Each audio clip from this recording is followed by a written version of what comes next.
하나님 말씀은 사도행전 4장 32절에서 5장 11절까지 보겠습니다. 신약 193페이지 부분입니다.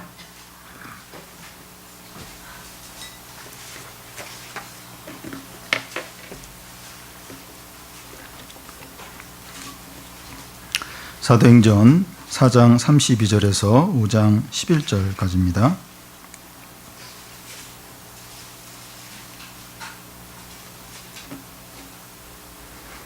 우리 한 절씩 교대로 읽겠습니다. 믿는 우리가 한 마음과 한 뜻이 되어 모든 물건을 서로 통용하고 자기 재물을 조금이라도 자기 것으로 하는 이가 하나도 없더라.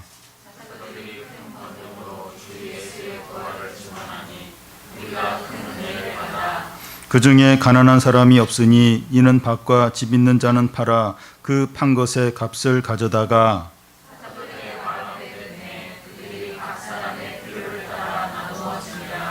구브로에서 난 네이족 사람이 있으니 이름은 요셉이라.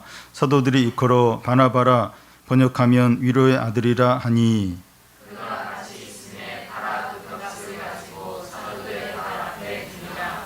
아나니아라 하는 사람이 그의 아내 삽비라와 더불어 소유를 팔아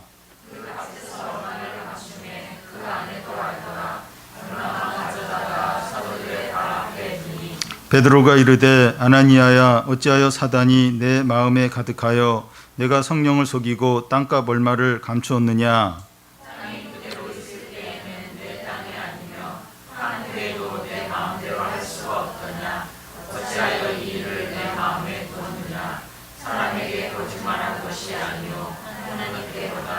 아나니아가 이 말을 듣고 엎드러져 혼이 떠나니 이 일을 듣는 사람이 다 크게 두려워하더라.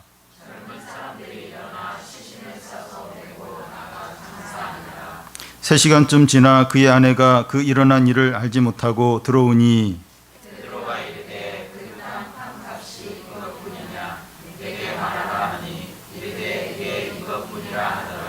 베드로가 이르되 너희가 어찌 함께 깨하여 주의 영을 시험하려 하느냐.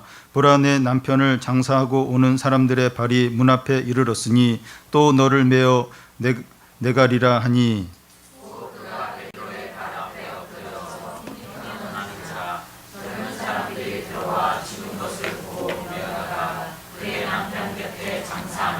같이 읽겠습니다. 온 교회와 이 일을 듣는 사람 다 크게 두려워하니라. 아멘. 이 초대교회 성도들은 그 베드로의 두 번의 설교를 통해서 5,000명으로 크게 늘어났습니다. 초대교회가 이렇게 커지는 것을 제일 두려워하는 자가 있었는데 사단이었습니다. 사단은 유대 종교 지도자들을 충동질해서 베드로와 요한을 체포해서 신문을 이제 하게 됩니다. 그 자리에서 베드로는 하나님의 말씀을 듣는 것보다 사람의 말을 듣는 게 더 옳은가 판단하라고 합니다. 유대 종교 지도자들에게 풀려난 사도들은 신앙 공동체로 바로 돌아가서 한 마음으로 기도를 합니다. 기도가 다 마칠 때쯤에 그곳이 진동하면서 하나님의 성령이 충만히 그들 가운데 임하고 하나님의 말씀을 담대하게 전하게 됩니다. 이 초대교회 공동체는 이 종교적인 박해로 인해서 약해지는 게 아니라 오히려 더 강해지고 더 이제 하나가 됩니다. 그런데 오늘 말씀에 보면 이 박해와는 다른 이 종교적인 위선이 공동체 안에 들어오는 것을 보게 됩니다. 박해를 통해서 이 공동체가 더 하나 되고 힘을 가졌지만 이 종교적인 위선을 통해서 공동체가 힘을 잃을 수 있습니다. 먼저 이 첫 박해 후의 신앙 공동체의 이 특징입니다. 이 4장 32절에서 이 35절까지는 이제 신앙 공동체의 모습을 보여주는데 2장에서 이미 비슷한 내용을 우리가 봤습니다. 왜 이 비슷한 내용을 이렇게 반복을 해서 이렇게 기록을 하는가 하면 그 신앙 공동체의 이런 모습이 그냥 일시적으로 한번 그랬다가 끝나는 것이 아니라 지속적인 모습이었다 하는 것을 보여주기 위해서입니다. 그리고 이 4장에서는 단순히 2장에서의 이 공동체의 모습을 그냥 반복하는 것이 아니라 더 구체화된 거예요. 더 구체화되고 더 발전된 것을 볼 수가 있습니다. 이 32절, 33절을 보면 믿는 무리가 한 마음과 한 뜻이 되어 모든 물건을 서로 통용하고 자기 재물을 조금이라도 자기 것이라 하는 이가 하나도 없더라. 사도들이 큰 권능으로 주 예수의 부활을 증언하니 무리가 큰 은혜를 받아. 이 장에 나타나는 이 공동체의 이제 모습은 그 모습과 이제 비해서 이 4장에 나타나는 이 공동체의 모습은 이제 두 가지로 이제 이렇게 설명을 할 수 있는데, 하나는 이 무리가 한 마음 한 뜻이 되었다는 겁니다. 또 다른 하나는 모든 물건을 서로 이제 통용을 이제 하는 겁니다. 먼저 이 초대 공동체의 이 첫 번째 특징은 모든 성도가 한 마음 한 뜻이었다는 겁니다. 그 당시에 이 초대 공동체는 한 5천 명이 넘는 굉장히 많은 사람들인데 한 마음 한 뜻이 이렇게 되어서 함께 이제 이렇게 교제를 하고 생활을 했다는 겁니다. 사람들이 한 마음 한 뜻이 되는 게 얼마나 이제 중요한지 모릅니다. 그 이사를 가고 또 새로 전학을 가고 새로운 직장에 갔는데 마음이 딱 맞는 이렇게 그런 사람을 한 사람 딱 발견했을 때 어색하고 불편한 걸 잘 이제 견딜 수 이제 있게 되는 것을 이제 볼 수 있습니다. 그러니까 이게 마음이 통하는 사람이 한 사람이라도 있으면 그게 얼마나 위로가 되고 힘이 되는지 모릅니다. 근데 모임에 있는 모든 사람들이 한 마음이다, 한 뜻이다. 그러면 뭐 굉장한 일이 이제 일어날 수 이제 있는 겁니다. 이 스포츠에서도 이 전력상 약한 팀이에요. 근데 그 약한 팀의 그 선수들이 딱 한 마음이에요. 딱 한 마음이 되면 이 강팀을 이기는 그런 기적들이 나타나게 됩니다. 마음이 이제 하나가 되는 게 이것처럼 중요해요. 이거 굉장히 중요합니다. 그런데 이 사람들이 어떻게 한 마음이 될 수 있을까요? 이 33절을 보면 사도들이 큰 권능으로 주 예수의 부활을 증언하니, 능력 있는 하나님의 말씀으로 한 마음이 이제 되는 겁니다.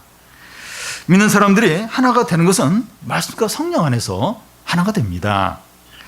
말씀이 능력 있게 선포되고 성령이 함께 할 때 1,000명이든 5,000명이든 딱 한 마음이 되는 겁니다. 이 말씀이 능력 있게 막 선포가 돼. 그래서 성령이 막 임하는 겁니다. 그러면 그 많은 사람들이 딱 한 마음, 한 뜻이 되는 겁니다. 저희가 이제 이렇게 캠프를 이제 청소년 캠프를 하면 뭐 여러 교회 또 여러 지역에서 이제 옵니다. 근데 같이 이제 찬양하고 같이 기도하고 예배 드리면서 한 마음이 되고 우리가 한 가족이다, 이런 게 이제 느껴지는 거예요. 잘 모르는 사람이고 모르는 학생인데 같이 이제 예배 드리고 같이 말씀을 들으면서 우리가 한 가족이다, 우리가 하나다, 이게 이제 같이 이제 느껴지는 겁니다. 이 가정이나 교회나 이 말씀과 성령으로 하나가 될 때 어떤 어려움도 이겨요. 그리고 막 놀라운 일들이 일어나게 됩니다. 교회의 영광과 능력은 뭐 건물이나 또 귀인 숫자가 얼마나 되느냐 하는 것에 있는 것이 아니라 말씀과 성령 안에서 하나 되는 것에 있습니다. 그러니까 이제 그냥 마음만 통해도 굉장히 위로가 돼요. 힘이 되는데 이 말씀과 성령으로 한 마음이 된다, 한 뜻이 된다. 그건 뭐 엄청난 능력, 거기서 무슨 일이 일어날지 아무도 모르는 겁니다. 하나님이 그 말씀으로 하나가 된 그 사람들 사이에 하나님 마음껏 역사를 하시고 기적을 일으키시고 놀라운 일을 행하시기 때문이죠. 우리가 이제 여름 행사를 앞두고 있는데 그 이제 교사들이 딱 성령과 말씀으로 하나가 된다. 그러면 뭐 이렇게 막 문제가 있을 수 있어요. 어려움이 있을 수 있어요. 그래도 놀라운 일이 일어나는 겁니다. 기적이 나타나고 하나님이 함께하는 걸 이제 느낄 수 있게 됩니다. 우리가 말씀과 성령 안에서 이제 하나가 되는 이것이 얼마나 중요한가. 그러니까 뭐 다른 건 다 이렇게 다 갖춰져 있어요. 뭐 부족함도 없고 막 재정도 이렇게 풍부하고. 근데 이게 한 마음이 안 되면 자꾸 이제 이렇게 그러면 이제 막 굉장히 힘들어지는 거예요. 힘이 막 쫙쫙 빠지게 됩니다. 근데 뭐 상황은 어렵고 힘들고 뭐도 부족하고, 근데 교사들이 한 마음이 되고 교인들이 한 마음이 되고 말씀과 성령 안에서 그러면 뭐 두려울 게 없어요. 두려울 게. 무슨 일이든지 다 감당하게 됩니다. 그래서 참 이렇게 마음이 하나가 되도록 이렇게 말씀으로 같이 나누고 또 성령을 구하고, 이게 얼마나 중요한지 모릅니다. 이 초대교회 공동체의 또 하나의 특징은 서로 물건을 통용을 했다는 겁니다. 32절 끝에 보면 자기 재물을 조금이라도 자기 것이라 하는 이가 하나도 없더라. 또 34절 35절을 보면 그중에 가난한 자가 없으니 이는 밭과 집 있는 자는 팔아 그 판 것의 값을 가져다가 사도들의 발 앞에 두매 그들이 각 사람의 필요에 따라 나눠줌이라. 성도들은 이 밭과 집을 팔아서 그 값을 이제 성도들, 그러니까 사도들 발 앞에 두어 각 사람의 필요에 나눠주도록 했다는 겁니다. 이 성도들 중에서 자발적으로 이제 원하는 사람들이 이제 그렇게 했던 겁니다. 이 초대교회 성도들이 그렇게 할 수 있었던 이유가 무엇입니까? 특히 이때 특별히 막 사람들이 막 이렇게 많이 하는 거예요. 집이나 밭을 팔아가지고 이 사도의 발 앞에 두면 사도들이 그걸 알아서 이제 사람들에게 막 좀 나눠주는. 어떻게 이제 사람들이 이렇게 이제 할 수가 있었습니까? 33절 중간을 보면 무리가 큰 은혜를 받아. 그들은 뭔가를 받았기 때문입니다. 집이나 밭을 이제 포기해도 될 정도로 훨씬 더 좋은 것을 받은 겁니다. 여러분, 이게 받지 않았는데 자꾸 뭘 이렇게 내놓으라고 하고 뭘 하라고 하면 화가 날 수 있어요. 억울한 생각이 들 수 있습니다. 근데 뭐 성도들이 집이나 밭을 아까워하지 않고 막 내놓는 거예요.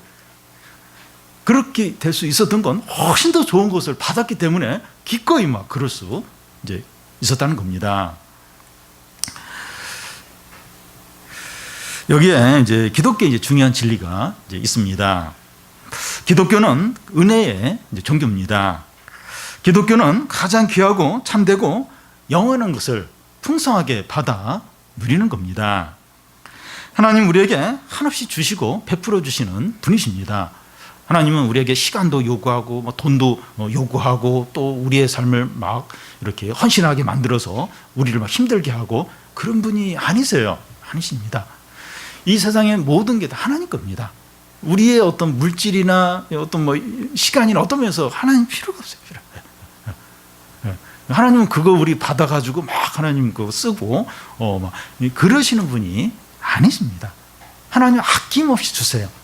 온 세상 만물을 우리를 위해서 창조하셨고 이 독생자를 주셨고 또 성령을 우리에게 아낌없이 주셨습니다.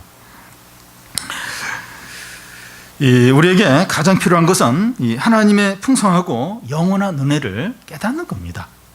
우리에게 제일 필요한 거 이걸 이제 깨닫고 이걸 누리는 이게 우리에게 제일 우선적으로 필요합니다. 내가 아무것도 하지 않아도 아무것도 하나님께 드리지 않아도 하나님이 나를 사랑하시고 은혜를 베푸신다. 이걸 이제 깨달아야 됩니다. 그런 가운데서 모든 어떤 섬김을 하는 거죠. 또 헌금도 할 수도 있고 모든 봉사도 하는 것이죠.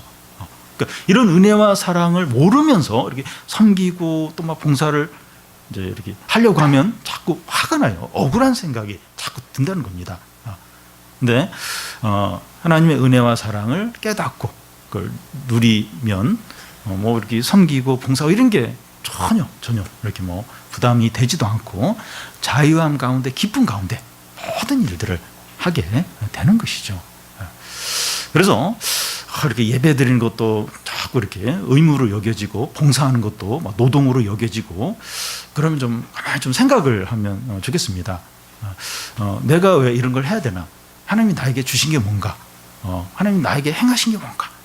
그걸 생각하고 하나님의 은혜와 사랑을 다시 이렇게 깨닫는 거죠. 다시 회복을 하는 거죠. 이제 그러고 나서 이제 다시 또 주님을 위해서 이제 섬기고 다른 사람을 위해서 봉사를 이제 하는 거죠. 다음은 이 초대교회에 임한 첫 시험입니다. 그 당시 초대교회의 아름다운 모습 중에 하나가 이 성도들이 자원해서 밭과 집을 팔아서 가난한 성도들의 필요를 이제 채워주는 겁니다. 이 34절에 보면 그들 중에 가난한 사람이 없었다는 겁니다. 마치 천국처럼 가난한 사람이 없이 모든 사람이 부족함이 없이 이렇게 좀 지내는 거예요.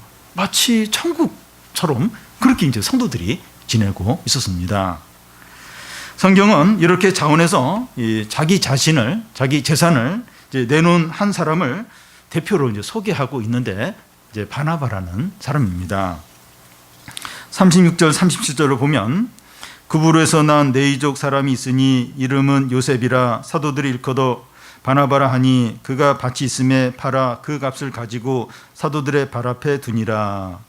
바나바는 12사도 외에 바울과 함께 초대교회에서 가장 영향력 있고 존경받는 그런 인물 중에 이제 한 사람입니다. 그는 구브로라고 해서 오늘날로 말하면 키프로스 섬 출신인데 헬라파 유대인 네이족입니다. 그가 이제 그 구르브 섬에 그 이제 땅이 이제 밭이 이제 넓은 밭이 있었는데 그걸 이제 팔아 가지고 이제 사도들의 이제 발 앞에 이제 그 놓은 겁니다. 그러니까 그 땅이 넓었던 것 같아요. 그 많은 금액을 아끼지 않고 이렇게 사도들에게 발 앞에 내놓아서 가난한 사람들을 이제 돕도록 이제 했습니다. 그러니까 성경이 이걸 특별히 기록한 이유가 참 그게 소문이 많이 난 것 같아요. 그렇게 큰 땅을 이렇게 아낌없이 이렇게 한 것으로 이제 사람들에게 이제 알려졌던 것으로 이제 보입니다. 그런데 이 초대교회 공동체 안에 그 아나니아와 삽비라라는 사람이 있었는데 이 부부가 이 바나바나 다른 성도들이 했던 것처럼 자기들도 그러고 싶어 했던 겁니다. 5장 1절 2절을 보면 아나니아라는 사람이 그의 아내 삽비라와 더불어 소유를 팔아 그 값에서 얼마를 감춤해 그 아내도 알더라. 얼마만 가져다가 사도들의 발 앞에 두니. 아나니아 삽비라 부부에게도 어느 정도의 땅이 있었습니다. 그들은 그 땅을 그대로 가지고 있어도 죄 짓는 거 아닙니다. 누가 막 강요해서 그 땅 팔아서 사도들에게 이렇게 드려라 이제 그런 얘기를 한 사람도 없었습니다. 그런데 그들은 자발적으로 땅을 팔기를 원했고 사도들의 발 앞에 갖다 놓기를 원했습니다. 근데 문제는 이 땅값의 전체를 바치는 것이 아니라 일부를 이제 떼어놓고 땅값 전체를 바치는 것처럼 그렇게 이제 사도들에게 이제 드렸던 겁니다. 아나니아 부부는 이 땅값 전체를 바치지 않고 반만 이렇게 바쳐도 아무 문제가 되지 않습니다. 이 땅값의 반이라도 드리는 게 귀한 거죠. 그 금액도 이렇게 상당할 수도 있습니다. 그러나 아나니아 부부는 이 땅을 팔고 나서 그 돈을 보니까 욕심이 생겼습니다. 그러면서도 인정을 받고 싶었던 겁니다. 그래서 일부는 값주고 이 나머지를 사도의 발 앞에 놓으면서 땅값 전부를 이렇게 드리는 것처럼 그렇게 했던 겁니다. 우리는 이 아나니아 부부가 이제 행하는 걸 보면서 이게 무슨 큰 죄가 될 수 있는가? 그래도 이게 이 땅값의 반 정도를 드린 거고 대단한 거 아닌가? 이제 그런 생각을 할 수 있습니다. 그런데 베드로는 이 아나니아에 대해서 이 부부에 대해서 무엇이라고 말합니까? 이 3절 4절을 보면 우리 한 절씩 교대로 읽겠습니다. 베드로가 이르되 아나니아야 어찌하여 사단이 내 마음에 가득하여 내가 성령을 속이고 땅값 얼마를 감추었느냐?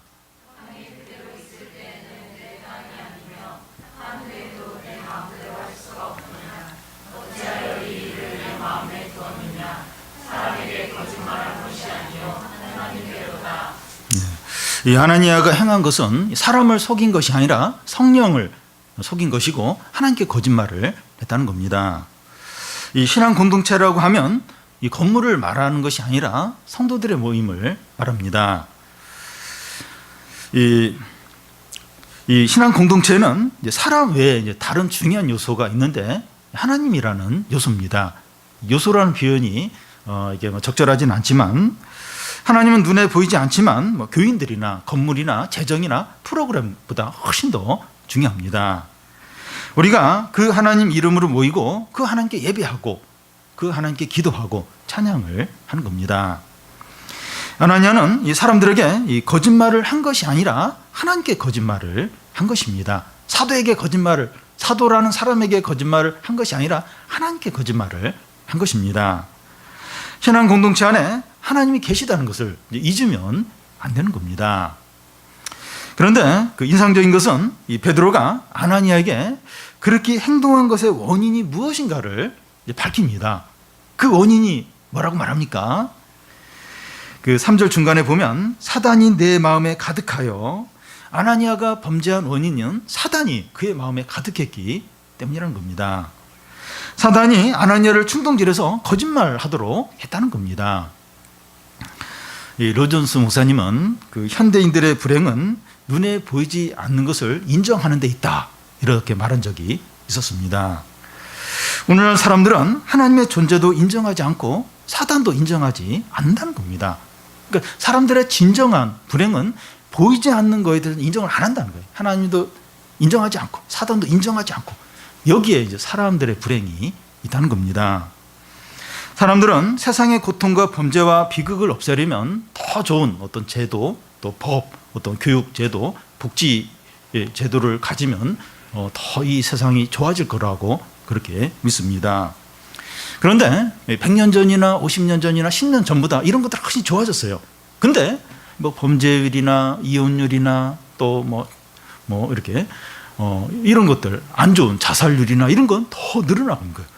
복지도 좋아지고 교육도 더 많이 받고 더 이제 이렇게 경제도 더 옛날보다 좋아지는데 이 범죄율이나 이런 건 더 증가하지 줄어들고 있지 않다는 겁니다. 이게 보여주는 게 뭔가 하면 이 세상의 불행과 고통과 비참함의 진정한 원인은 그런 어떤 것에 있는 것이 아니라 사람들이 사단의 종대에 있는 것에 있다는 겁니다. 근데 세상은 그런 거 인정 안 해요.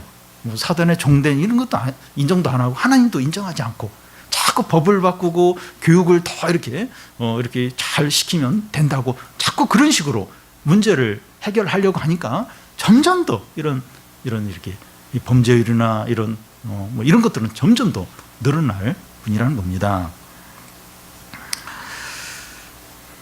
사단은 각 개인을 비참하게 하고 파멸에 이르게 할 뿐만 아니라 교회를 병들게 하고 무기력하게 하는 겁니다.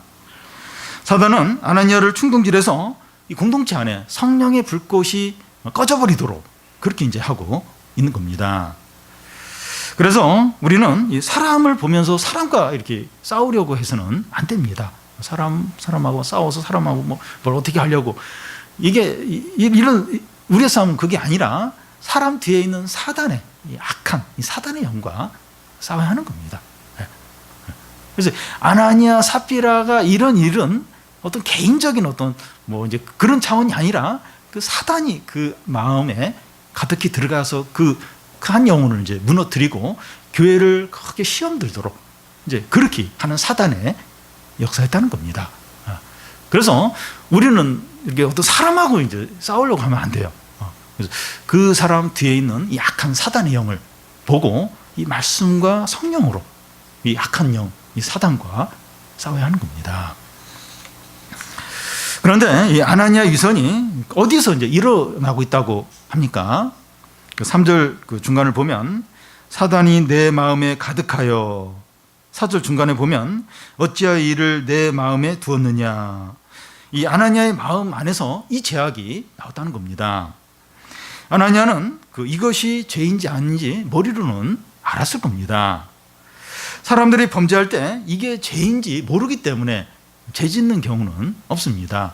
학생들이 컨닝을 하고 논문을 표절하고 위장 전입을 하는 게 이게 지적으로 죄인지 몰라서 죄를 짓는 게 아니라는 겁니다. 사람들 마음 안에 욕심과 이제 악한 생각이 가득해지면서 죄를 짓게 되는 겁니다. 지적인 문제가 아니에요. 이 교육의 문제가 아닙니다.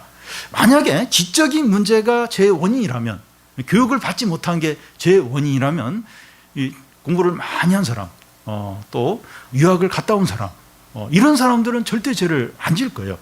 근데 우리 보잖아요. 이게 많이 보잖아요. 정치인들이 얼마나 명문대 나온 사람들이 얼마나 참 이렇게 죄를 많이 짓는가. 이게 마음의 문제예요. 마음이. 이 지적인 그게 문제가 아니라는 겁니다. 그래서 중요한 것은 이 지적으로 알고 있는 것이 아니라 우리의 마음이 어떤 상태에 있느냐 하는 것이 중요합니다. 성경을 읽고 예배를 드렸느냐 하는 것보다 더 중요한 것이 내 마음이 말씀을 들으면서 어떻게 다루어졌느냐 하는 겁니다. 이 말씀을 들었고, 잘 많이 들었고, 또 성경을 읽었고, 또 말씀을 가르쳤고, 그게 중요한 것이 아니라 그런 과정을 통해서 내 마음이 얼마나 다루어졌는가, 얼마나 새롭게, 얼마나 변화됐는가 하는 것이 중요하다는 겁니다. 성경을 뭐 10장 읽었는데, 예배를 잘 드렸는데, 그리고 뭐 말씀을 가르쳤는데, 그런데도 마음은 전혀 안 다뤄질 수 있다는 겁니다. 그러면 그 말씀을 알고 또 가르치고 읽은 그게 아무런 소용이 없다는 겁니다. 예레미야는 그 만물 중에서 가장 부패한 것이 사람의 마음이라고 했습니다. 예수님은 밖에서 입으로 들어가는 것이 그 사람을 더럽게 하는 것이 아니라 그 안에 있는 것이 입을 통해서 나오는 것이 사람을 더럽게 한다고 하였습니다. 그 마음 안에 온갖 악한 것과 불의한 것과 음란과 또 시기와 살인과 온갖 것들이 사람 마음 안에 있다는 겁니다. 그래서 그 마음이 다루어져야 돼요. 마음이 말씀과 성령으로 새롭게 되고 변화가 돼야지 머리로 알고 있는 거, 말씀을 읽은 거, 말씀을 들은 거, 말씀을 가르친 거, 이걸로는 어떤 면에서 아무런 의미가 없다는 겁니다. 이 온갖 죄악이 마음에서 보이지 않는 마음, 이 마음이 다루어지도록 새롭게 되도록 해야 한다는 겁니다. 우리의 마음이 성령의 말씀으로 항상 새로워져서 하나님을 사랑하고 하나님의 뜻대로 사시기를 바랍니다. 베드로가 이 아나니아의 죄를 책망하자 어떤 일이 일어납니까? 그 5절 6절을 보면 아나니아가 이 말을 듣고 엎드러져 혼이 떠나니 이 일을 듣는 사람이 다 크게 두려워하더라. 젊은 사람이 일어나 시신을 싸고 메고 나가 장사하니라. 베드로는 이 아나니아를 저주한 것도 아니고 뭐 죽어라 이렇게 말한 것도 아닙니다. 단지 그의 죄를 책망한 것뿐인데 하나님이 그를 쉬었습니다. 이 일은 하나님이 얼마나 위선과 거짓을 싫어하시는가 하는 것을 보여줍니다. 신앙이 아직 어리기 때문에 아무것도 하지 않아도 괜찮아요. 또 신앙이 너무 어려서 조금만 이렇게 봉사해도 하나님이 기뻐하십니다. 하나님은 그 작은 믿음으로 뭔가를 이렇게 하나님 위해서 했을 때 그걸 너무나도 귀하게 여기십니다. 하나님은 우리의 믿음의 이 분량에 따라서 작은 일을 할 때, 뭐든지 이렇게 할 때 그걸 너무 좋아하시고 기뻐하십니다. 그런데 사람에게 칭찬을 받고 싶은 마음과 이 돈에 대한 욕심으로 위선을 하는 것을 하나님은 너무나도 미워하십니다. 하나님은 초대교회가 시작되는 시점에서 교회 대원칙을 세우십니다. 내가 이런 것에 대한 너무 싫어한다. 내 진노한다. 이걸 그 교회가 처음 세워지는 초대교회, 그 초창기에 이걸 하나님이 분명하게 지금 하고 계신 겁니다. 아나니아가 엎드려 죽자 이 젊은 사람들이 그 시신을 옷을 싸서 장례를 치릅니다. 그쪽은 이제 더운 지방이니까 사람이 죽으면 하루를 넘기지 않고 바로 이제 장사를 이제 하는 그런 관습이 있었습니다.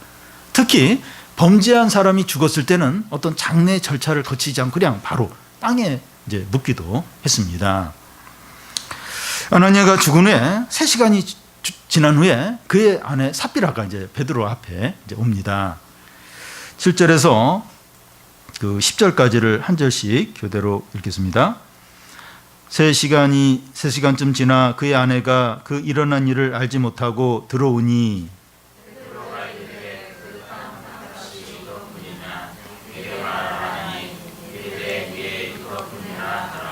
베드로가 이르되 너희가 어찌 함께 꾀하여 주의 영을 시험하려 하느냐. 보라, 내 남편을 장사하고 오는 사람들의 발이 문 앞에 이르렀으니 또 너를 메어 내가리라 하니.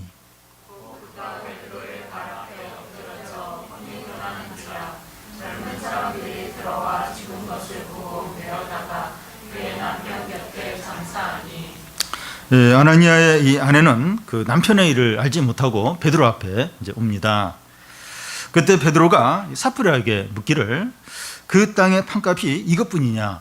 이 베드로는 삽비라에게 다시 한번 회개할 기회를 주고 있습니다. 그런데 삽비라는 예, 이것뿐입니다 하고 대답합니다. 그러자 베드로는 삽비라에게 너희가 어찌 함께 꾀하여 주의 영을 시험하느냐 합니다. 아나니아와 삽비라는 한 마음이 되어서 함께 이제 죄를 짓고 있는 겁니다. 부부가 이 서로 마음이 하나가 되는 게 참 중요합니다. 그래야 이제 좀 이렇게 또 이렇게 좀 힘들지 않고 서로 이제 힘이 이제 되는 거죠. 그런데 문제는 무엇으로 마음이 하나가 되느냐 하는 겁니다. 이웃집과 이 주차 문제로 남편이 화가 나 있어요. 그 아내가 옆에서 참지 말고 나가서 묵사발을 내고 오라고 뭐 그렇게 한다든지, 또 아내가 이제 그 애 때문에 막 화가 나가지고 막 흥분해서 막 소리를 지르고 있어요. 남편이 말로만 하지 말고 그냥 죽도록 패주라고 그렇게 이제 하는 겁니다. 그러면 이제 안 되죠. 그 막 이렇게 남편이 막 흥분해가지고 애를 막 잡으려고 그럴 때 부인이 막 가서 매를 찾아오는 거예요. 여기 매 여기 있다. 그래서 막 손에 쥐어주고 그러면 이제 안 되죠. 한쪽에서 지나치다 싶으면 제동을 걸고 곁길로 이제 가는 것 같으면 제대로 가도록 옆에서 이제 그런 코치를 해주고 충고를 해야 됩니다. 앞에서 이 신앙 공동체가 말씀 안에서 한 마음이 되었다고 그렇게 했는데, 아나니아와 삽비라 부부는 위선을 행하는데 하나가 된 것입니다. 부부나 가족이나 이 공동체가 말씀과 성령 안에서 하나가 되면 엄청난 능력과 하나님의 은혜가 나타나지만, 이 욕망과 야망으로 하나가 되면 아나니아와 삽비라 부부처럼 망하는데 가속도가 붙어요. 그래서 한순간에 그냥 멸망으로 이제 달려갈 수 있다는 겁니다. 그러니까 이렇게 부부나 또 이렇게 가족이나 또 이렇게 뭐 친한 사람들 또 이렇게 교회에 있는 사람들 이렇게 마음이 다 하나가 되는 그게 중요해요. 근데 중요한 게 무엇 때문에 무엇으로 하나가 되느냐, 이게 더욱더 중요합니다. 그러니까 말씀으로 하나가 안 될 바에는 그냥 하나가 안 되는 게 좋아요. 나쁜 쪽으로 이렇게 막 하나가 되는 건 그건 이제 불행이죠, 불행. 그러니까 이렇게 정부도 그렇고 이렇게 같은 이렇게 정치인들, 같은 이제 당 사람들이 그러니까 좋은 쪽으로 딱 이제 한 마음이 되어야 이게 선한 어떤 일들을 만들지, 나쁜 쪽으로 부정적인 것으로 막 어떤 뭘 죄를 짓는 그런 쪽으로 딱 같은 사람들이 다 한 마음이 되면 그냥 집단적으로 큰 어떤 범죄를 저지르게 되는 겁니다. 그래서 이렇게 성도들이 한 가족이 이제 한 마음이 되는 게 중요한데, 무엇으로 한 마음이 되느냐? 우리가 지금 성령과 말씀으로 한 마음이 되는 거냐? 아니면 어떤 욕심이나 어떤 이렇게 죄를 짓는 거기에 지금 이렇게 지금 한 마음이 되고 있는가? 그걸 이제 주의 깊게 이제 돌아봐야 합니다. 베드로는 이 삽비라에게 내 남편을 장사하고 오는 사람들의 발이 문 앞에 이를 넣는데 또 너를 메어가리라 말합니다. 그러자 이 삽비라가 베드로 앞에서 엎어져서 이제 죽어버립니다.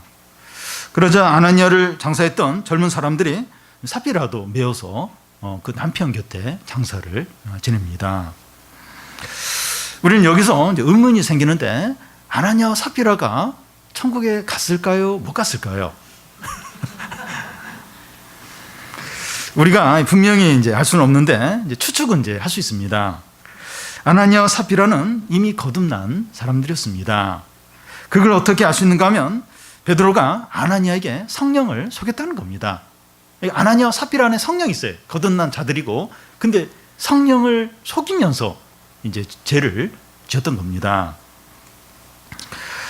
이 성도가 이제 심각한 죄를 지을 때 하나님은 갑작스럽게 치심으로 그를 데려가는 경우가 있습니다. 이 고린도전서 5장 5절에 보면 이제 그걸 이제 이야기하는데, 이런 자를 사단에 내어 주었으니 이는 육신을 멸하고 영은 주 예수의 날에 구원을 얻게 하려 함이라. 그러니까 성도인데 그 어떤 심각한 죄를 짓는 거예요. 그 어떤 죄를, 이게 참 안 좋은 죄인데 그걸 반복해서 계속 지을 때 하나님이 그 사람을 치실 수 있다는 거예요. 죽일 수 있다는 겁니다. 그래서 더 이상 죄 짓지 못하도록 하면서 그 영혼을 데려가는 겁니다. 지옥에 데려가는 게 아니라 천국에 데려가는 겁니다. 이 사람은 좀 부끄럽게 이제 이렇게 죽는 거죠. 죄를 지어서 하나님이 쳐서 이렇게 죽게 하는. 그러니까 성도인데 너무 합당치 않은 거예요. 너무 그 덕이 안 되는, 하나님께 영광이 안 되는 하나님 여러 번 아마 이렇게 충고를 해도 이제 그 죄에서 안 떠나는 그럴 경우에 하나님 치신다는 거예요. 어떤 방법으로 뭐 다양한 방법으로 치실 수 있는데, 그래서 그 영혼은 데려간다는 거예요. 그래서 그 영혼은 구원하지만 그 육체는 이제 이렇게 멸하신다는 겁니다. 그리고 이거 보면서 이제 성도들이 심각한 죄를 짓는 거, 그리고 또 어떤 죄를 이렇게 안 좋은 죄인데 이걸 반복적으로 짓는 게 굉장히 위험하다는 겁니다. 하나님이 치실 수 있다는 거예요. 하나님이 죽일 수 있다는 거예요. 그래서 지옥에 가는 건 아니지만 그 죄를 더 이상 못 짓도록 그렇게 이제 하실 수도 있다는 겁니다. 하나님께서 아나니아 부부를 치신 이후에 교회 안에서 이런 심판이 반복돼서 일어나지는 않았습니다. 그러니까 그 이후에도 이런 유사한 일이 있을 거예요. 근데 그때마다 하나님이 막 쳐서 막 그 자리에서 죽고 그렇게 되지는 않았습니다. 하나님께서 아나니아 부부를 치신 것은 특별한 목적이 있었기 때문입니다. 그게 이제 그 11절에 이제 나오는데요. 온 교회와 이 일을 듣는 사람이 다 그게 두려워하니라. 하나님 앞에서 이 공동체에 함께 하시는 어떤 가시적인 증거들을 많이 보여주셨는데, 이 공동체 안에서 이선과 거짓을 얼마나 싫어하신가 하는 어떤 가시적인 증거를 이걸 통해서 보여주셨습니다. 게시판 같아요. 기념비적인 그런 일입니다. 내가 교회 안에서 위선과 거짓을 얼마나 싫어하는지, 나는 이렇게 한다, 이렇게 한다. 그걸 게시판처럼 기념비적으로 이것을 이제 보여주고 계신 겁니다. 사람들로 하여금 절대로 잊어버리지 않도록 이렇게 이제 하신 겁니다. 주님은 이 두세 사람이 내 이름으로 모인 곳에 내가 너희와 함께 하겠다고 하셨습니다. 우리가 모일 때마다 우리 가운데 함께 하시는 하나님을 의식을 해야 합니다. 다른 사람들에게 판단받고 평가받는 것은 덜 중요한 일이에요. 중요한 건 하나님이 우리를 평가를 하신다는 겁니다. 그러니까 뭐 보면 뭐 두려울 사람도 없어요. 다 나보다 힘도 약한 것 같고 다 부족한 것 같고, 그래서 막 함부로 해도 뭐 될 것 같은, 내가 막 이렇게 해도 누가 뭐라고 할 사람도 없을 것 같은 공동체의 사람들이 그렇게 약하게 보일 수 있습니다. 그런데 주 이름으로 모인 곳에 하나님이 계신 겁니다. 사람이 나를 평가하는 건 그건 뭐 대단한 게 아닐 수 있어도 하나님이 우리를 평가를 하신다는 겁니다. 이 히브리서에 보면 오직 만물이 우리를 상관하시는 자 눈앞에서 벌거벗은 것처럼 드러나리라. 하나님 앞에서 우리는 벌거벗은 듯이 모든 은밀한 행동과 또 그런 어떤 마음이, 은밀한 어떤 생각들이 드러난다는 겁니다. 어린 자녀가 부모에게 거짓말을 하면 부모는 다 알아요. 그 당시는 모른다 할지라도 다 드러나게 됩니다. 애가 이렇게 거짓말하는데 보여요. 다 보입니다. 벌써 이렇게 앞뒤를 맞추면서 이렇게 거짓말을 하는데 알면서도 그냥 그러니 이러면서 그리고 나중에 또 다 이제 드러나게 되어 있습니다. 하물며 하나님께서 우리의 개인적인 행동과 은밀한 어떤 그 생각을 모르시겠습니까? 부모도 애 이런 거 다 아는데 하나님이 우리 은밀한 어떤 행동들, 은밀한 어떤 죄들, 그걸 모르시겠습니까? 우리는 하나님께서 우리 가운데 계신 것과 우리의 모든 것을 다 아신다는 것을 기억을 이제 하셔야 됩니다. 하나님을 진정으로 경외하고 두려워야 돼요. 사람보다도 하나님을 더 의식하고 하나님의 눈치를 봐야 됩니다. 근데 우리가 잘 잊어버려요. 사람만 안 보면 괜찮은 것으로 이제 그렇게 생각을 하는데, 하나님을 두려워하고 하나님을 의식하고 하나님의 눈치를 봐야 됩니다. 하나님 진짜 두려운 분이죠. 하나님 모든 걸 다 알고 계십니다. 아나니와 이 삽비라 사건은 그 초대교회 부흥에 찬물을 끼얹는 그런 일이 될 수 있었습니다. 그런데 베드로가 하나님의 말씀으로 이 죄악을 드러내고 제거를 잘했습니다. 그래서 오히려 이 일 후에 더 큰 부흥이 교회 안에 일어나게 됩니다. 12절을 보면 사도들의 손을 통하여 민간의 표적과 기사가 많이 일어나매, 또 14절을 보면 믿고 죽게 나오는 자가 더 많으니 남녀의 큰 무리더라. 사람들이 변하고 교회가 부흥을 하는 것은 사람이 하는 것이 아니라 성령이 하십니다. 그런 일이 일어나고 나서 막 교회가 더 약해지고 그럴 것 같은데 성령께서 더 막 이 교회를 부흥을 시키는 겁니다. 성령의 불꽃이 계속 타올라야 합니다. 성령의 불꽃이 타오르면 사람들이 변화해요. 변하고 교회 부흥이 임하게 됩니다. 그러기 위해서는 이 성령의 불꽃을 꺼트리는 것을 제거를 해야 돼요. 뭐가 성령의 불꽃을 꺼트립니까? 그것을 제거를 해야 됩니다. 그건 다름 아니라 각 성도들과 교회가 거짓되고 또 형식적인 신앙생활을 버리는 겁니다. 이 거짓된 거, 욕심들, 어떤 형식적인 이런 것들이 이 성령의 불꽃을 꺼트리게 됩니다. 그래서 이 성령의 불꽃이 계속해서 타오르려면 이 거짓된 것들, 어떤 형식적인 신앙들, 욕심들 그걸 내려놓고 새로워져야 됩니다. 무엇보다도 우리 마음이 변하고 새로워져야 돼요. 우리 마음이 다뤄져야 됩니다. 우리 마음이 진정으로 변화가 돼야 됩니다. 우리가 이 시간 이렇게 좀 하나님께 나온 거, 또 예배 자리로 나온 거 너무나 귀합니다.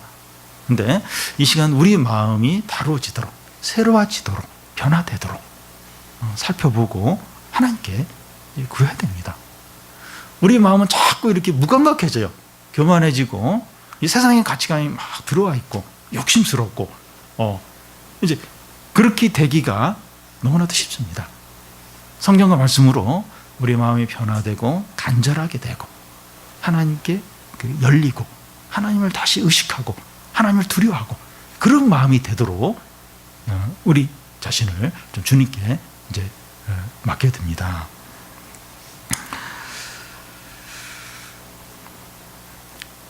우리가 이 말씀과 성령으로 한 마음이 돼야 됩니다. 이게 얼마나 중요한지 몰라요. 이렇게 같이 있다고 해서 이게 꼭 한 마음이 되는 게 아니에요. 이게 이 말씀과 성령으로 우리가 좀 한 마음 한 뜻이 되도록. 그럴 때 이제 큰 능력과 은혜와 또 기적과 성령의 어떤 강력한 역사들이 일어나게 되는 거죠. 모든 어떤 죄의 유혹들 이기게 되고 어둠의 세력들 이기게 되고 영혼을 구원하고 그런 놀라운 일들이 일어나게 됩니다. 우리 좀 주님께 이 시간 나왔는데 우리에게 있는 거짓된 것들, 형식적인 것들, 또 욕심들 다 좀 내려놓고 그래서 우리 안에 이 성령의 불꽃이 타오르고 하나님 뜻이 이루어지고 하나님 영광 받으시고 좀 그런 은혜들이 우리 가운데 가득 임하기를 바랍니다.